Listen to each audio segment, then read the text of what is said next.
Welcome to the Questionable Behavior Podcast. This is your host, Edison. Make sure to follow us on Instagram at _QBPC. Also give us 5 stars on iTunes and everywhere we have stars. And click the button on the bottom right corner for YouTube. Subscribe to our YouTube channel. All the episodes are coming out to YouTube now. We have a special episode coming from Atlanta, Georgia. We're covering the Miss Universe event. And we have CEO of Pageantry Magazine sitting with us, Carl Dunn, today. How are you today, sir? Thank you for having me. I'm doing excellent. This is the Super Bowl of pageants. Yeah. Who wouldn't want to be here in town? Right.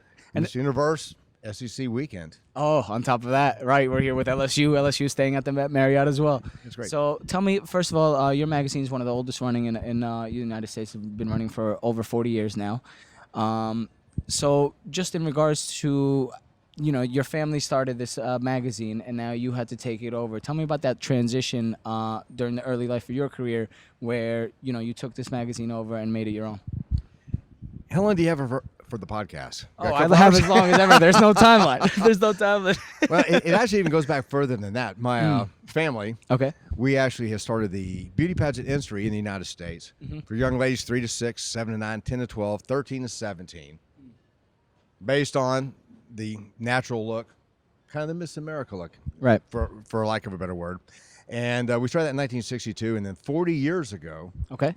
we actually took our newsletter and turned it into the industry's positive, neutral magazine. Went directly to newsstands. So we cover most of the major national events, Right. around the world. Okay. And you're here now for Miss Universe this weekend, obviously. Tell me about, just in regards to your magazine and the consistency you have to maintain to keep, to keep your history alive, in a sense, to make sure that, you still stay relevant and to teach us younger generations how we can be at your level in 10, 20 years. Well, and in the younger generation, my sons are teenagers, so I try to relate, Right. As best I can. But Especially with technology. Yes, and after 40 years, we've gone from the old film days where a color page was 4 pieces of film, expensive, to digital. A lot easier now. You can turn things a lot faster. Even after press, where you actually pull it off, if you need to change a page, it's easy.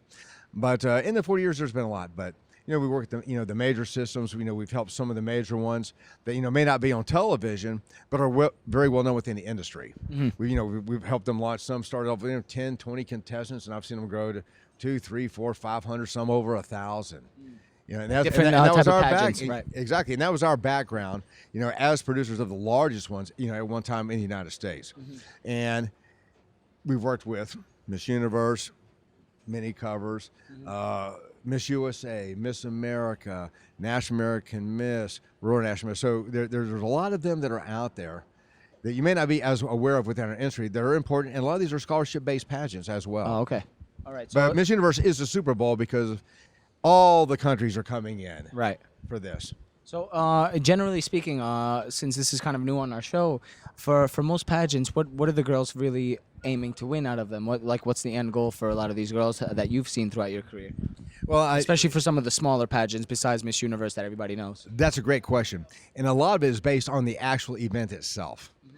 Miss America was originally formed, or now is, the largest scholarship provider for young women in the United States. Oh, wow. I didn't know that.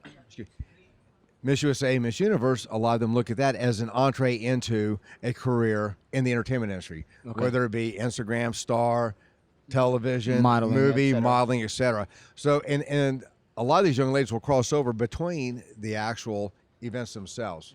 Many of them have done that. Several Miss USAs. For instance, for this state, we're also Miss America at this same state, on different years. So there's a crossover, but it's a wonderful industry. But more importantly than anything else, one of the reasons that we've always loved it, and one of the things that it does more than anything else, it gives these young ladies poise, self-confidence. As someone who used to be an instructor and a speaker for Fortune 500 companies, I could speak to someone like yourself and know that you have been in front of authority figures. In an interview, always such an important part. Right. It's not so much do I agree or disagree with your answer, but how well can you explain your view to me? Right. As opposed to, I think world peace. Yeah. Oh, yeah, I'm yeah. a people person. You can listen to these young ladies and know that they have grown up doing this, sometimes from a younger age.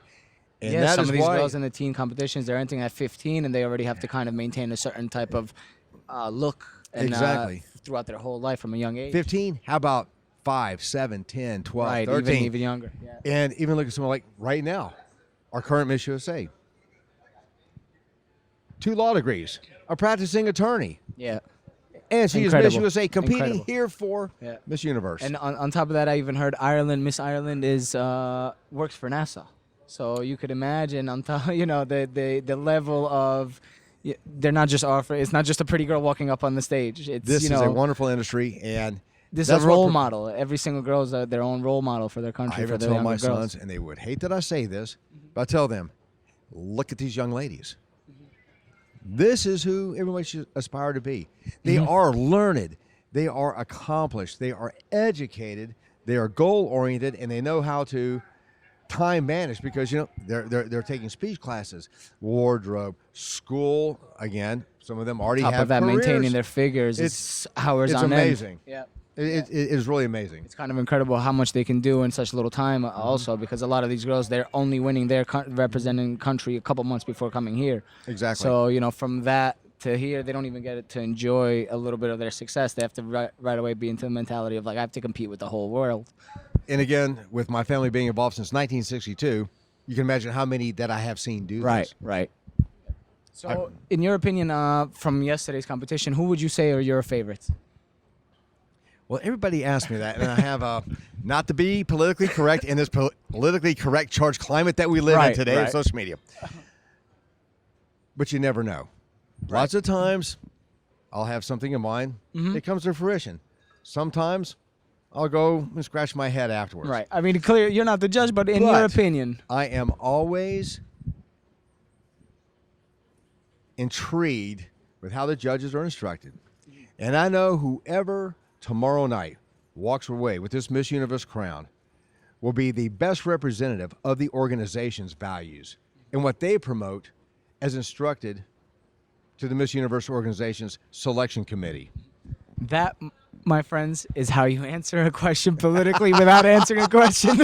And please learn from this man. And on a selfish note, who will give me, and there's no doubt about it, will be a beautiful cover, and it will be a wonderful interview as well. Yeah, there you go. So whoever wins is the greatest.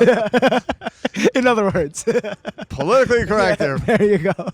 And again, without kind of, there are different ones. For instance, at some events, there is a mandatory talent competition. And some of these are like on the lines of The Voice or other things. But that is mandatory for them. We're here, there is no talent competition. It is interview. It is swimwear. Some have dropped swimwear. Some have brought swimwear back in. Evening gown. Some also have community service-based points. Okay. So it depends. It's on this. And again, a lot of these young people, and of course they're young to me now. At one time we're all the same age. But you see that they do compete in different ones because it is a growth opportunity. Whether it's at a pageant, whether it's a modeling or talent competition, whether it's at a performing arts. We're now partnering with another one. It's called the World Championships of Performing Arts. And young people, solo, and teams come from all over the world to compete in front of scouts. If you're like Cirque du Soleil, to bring them in as performers. And that's what they win as well. Yeah. So I call it the glamour lifestyle industry. So over the years of you maintaining your magazine, etc., what do you think has changed the most in the pageantry game over the generations? Everything that changes remains the same. The core values never change. Right. You have different competitions come in. Where now there's a lot of what they call pro-am modeling or super modeling. A lot of now will do portfolios. They'll actually win points for a actual professional modeling portfolio that they have brought in to be judged upon. Okay. The core, usually interview, evening wear, party dress for the younger girls, athletic wear or swimwear have always pretty much stayed the same. But again, sometimes now you don't have to compete in everything to win an overall crown. A lot of these newer competitions, they'll do a lot of optionals. Like, I don't have to do talent to win this one, but I can compete in talent to win a talent prize and a talent scholarship as well. That's been the biggest change, is that it's broadened out as opposed to, you want this, you have to go to this event. You want this, you have to go to this event. A lot of them now do it. And not only that, is that the age demographic has expanded dramatically. Normally it was 3 to 6, 7 to 9, 10 to 12, 13 to 17, 18 to 24, or 26, or now 28, depending on the pageants. But now, as opposed to a Miss, now a lot of events have a Mrs., a married women, a Ms. Right. One of the fastest growing segments now is the senior ladies, where some of the, young women that I looked up to when I was younger are now competing in that. Of course, now they have the ability, expendable income. They can travel easier than some of the young ladies here that are in school, still law school, or just starting careers. But now you have a range anywhere from, young children up to senior women. Yeah. It has just been amazing how much the pageantry is growing in general. That's been it. It shows how important it is to these people. Right. That no matter how old they've gotten, they've always looked at it. Some of them just enjoy the spirit of competition. Some use it to further a career. Yeah. The senior women just spoke at the United Nations on International Women's Day. Wow. So this is what they're doing out there. A lot of them support the veterans. Right.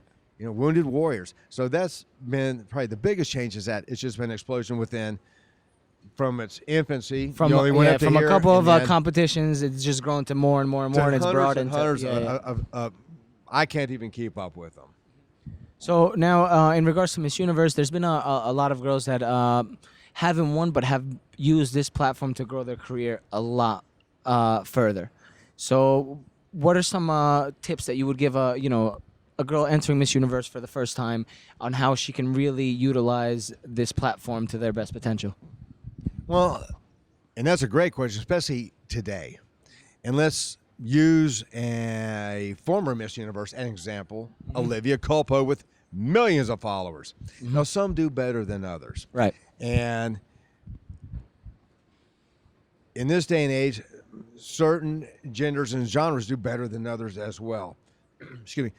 And the notoriety that comes with that, you always have to be very careful of that. But it is a launching pad into many other things. Many of these, when I grew up, and the original Catwoman, Lee Merriweather, former Miss America. So it's always been there. But in today's society, and with especially social media, you have such a quicker, instantaneous connection with your followers. Now, followers and clicks don't always translate into money. Yeah. But also, and a lot of companies have stopped using what they call the influencer model. But it gives them an ability to show who they are, what they are, and promote themselves to further normally a career, either within the entertainment industry, modeling, or something similar to that. So tell me about the transition from just being a magazine to now having to keep up with today's world of consistently improving technology. You have new social medias, new types of pages that you have to keep up with on the basically on a yearly level. So tell me about that first initial transition from a magazine to now you have to turn everything into digital. And of course, a lot of the history gets lost with that transition. So tell me about that work with your magazine. And then going to digital with the old film days, what it allows now is someone can go back and look at old magazines for inspiration or to learn something from one of our expert writers, whether it be communications, fitness, modeling, acting, hair, makeup. They're all there. It's a wealth of information. That's been the biggest part going to digital. Also, the speed with which I can now put it together without having to send pages out every night. Got to get the film made. You find a mistake, you're all redoing it. That was always expensive. So digital is making it a little more cost effective, but also speed. But again, with all the other adaptations, love social media, whether the Facebook, the Instagram. We also do the Pageantry podcast, very similar to what we're doing here today. Yeah. And for years that had been on iTunes only. But as of sometime this week, I'm waiting for the go-ahead. It will also be on iHeartRadio. Yep. And we also have the rights to pageantry.tv. So eventually, some young man like yourself may be sitting here interviewing you for me. There you go. So there's this collaboration is in the works, as you guys saw that. That's almost a signature. Just have your management call me after the interview. I'll have your manager call me. Yeah. But as new things do come out, you always look at it. Again, sometimes it's good, sometimes it's bad. Having that instantaneous. Sometimes I'll let what they would call mainstream media. Kind of get theirs out of the way because then it's gone. It's yesterday's news is this. Right. But because we are the leader of the glamour lifestyle industry, which is what I call it. Yeah. We can cover it more in depth. Mm-hmm. And it's not just for the evening telecast or the clickbait tomorrow morning. Right. This is for posterity and this is for historical sake as well. Yeah. So someone can go back and look at exactly what a certain, Yes. a certain contestant was, what she was going through before the contestant or after, and how she was feeling. And that's something that people can go back to, years on end and see that. Exactly. And give you an example, even a couple of days ago, with Catriona Gray, the current Miss Universe, when she first won last year, we had done an interview with her. Of course, it was released, et cetera, et cetera. Well, before I came up to Atlanta this weekend, we went and re-released it. Because now you can listen to her excitement and see what her goals, what her dreams were going to be as Miss Universe. Right. And look back and did she accomplish those? And for the most part, yes. And she has been a wonderful example here at Miss Universe. Oh, so exactly. So you can kind of hear what she had planned for the year and see did she actually hit those points that she talked about a year Especially ago. coming from another country. Right, exactly. Moving to New York. Having Miss USA, Miss Teen USA as roommates. As part of this Miss Universe organization umbrella. It's amazing looking back, and I'm really excited after tomorrow night. Who will be the next interview? Who will be the next cover? Yeah. Where will she be from? What was her background? Where did she come from? And what she's going to do for the rest of the year with this platform that she's given. And how does she become involved, and how does she become interested in this industry? Some grew up in pageantry from younger ages. Some, it was just a fluke. They were discovered in the mall. In another country. Yeah. Interesting I mentioned that, yes. Yeah. Interesting enough, I was talking to actually Miss Iceland's parents, and they told me she didn't own a pair of heels till this year. She said she bought her first makeup this year. And I'm like, because she's a tomboy, her parents were saying. So now, this is someone coming out as a tomboy competing in the most girly competition in the whole world, It's amazing. And it doesn't change who they are. Exactly. It doesn't change who they are. It's just how they present themselves in that moment. People wonder if I live in a suit or a tuxedo and do this 24/7. No. No, I you don't. Okay. All right, we're waiting. But on social media, you are not going to see me in a normal habitat of my home, or even at the office. If it's in Orlando, Florida, in the summertime. If I want to come in a golf shirt and shorts and docksiders or whatever it is, that's how we're doing it. Someone comes to the office, yes, we'll go get cleaned up. But it's like anything else. This is their stage. This is a performance. Right. That's what they're doing here. This is for the Super Bowl title of titles in this industry. This is Miss Universe. What we're talking about today. And honestly, I didn't even realize. Obviously, Miss Universe is a global competition. It's on national TV, etc., in every country. But I didn't realize how passionate even the fans are. They were running around chasing the girls around in the hotel in the Marriott. I was standing there just kind of trying to enjoy the moment, and all of a sudden, people are running left and right. I was kind of surprised at the intensity. At this level of competitions, there are several countries, which shall go unnamed, but we all know who they are, that this is a passion. Yeah. And it has always been, and it is wonderful that, certain countries are known for this and that. But certainly when it comes to pageants or modeling, this sets them apart. And that's why many of these have won so many titles at this type of events. Because of that passion and because of that training. And they also have to, I'm assuming that because of all this fan and this pressure you get from the public, you kind of have to maintain a certain standard as a country in the pageantry system. Well, yes, and again, like anything else, in even the number of years that I've been involved, a lot of the systems will stay the same, but sometimes the directorship, like any corporation or leadership, will change. But the core value is still there to carry on. And again, you do adapt with the adapting needs of society and what they want and how they receive their information as well. Yeah. So with that being said, why don't you tell everybody where they can, view your magazine online, where they can check out your podcasts, because it's not just one that you guys are running, it's a couple I think you mentioned. So just tell everybody basically the general information where they can find everything on Pageantry Magazine. Well, easy way, Pageantry Magazine. Everything is branded and consistent. Pageantry Magazine is the magazine's name. PageantryMagazine.com. There you go. Website, Instagram, Pageantry Magazine. Twitter, I have not agreed to do yet. Forget Twitter. We don't need it. We don't have one either, guys. So I cannot keep up with. Do I sound like I could keep anything under 128 characters? Really? But, That's a good point. That's a good point. But we've always had the Pageantry podcast, and that's really been out on iTunes for probably over 10 years now.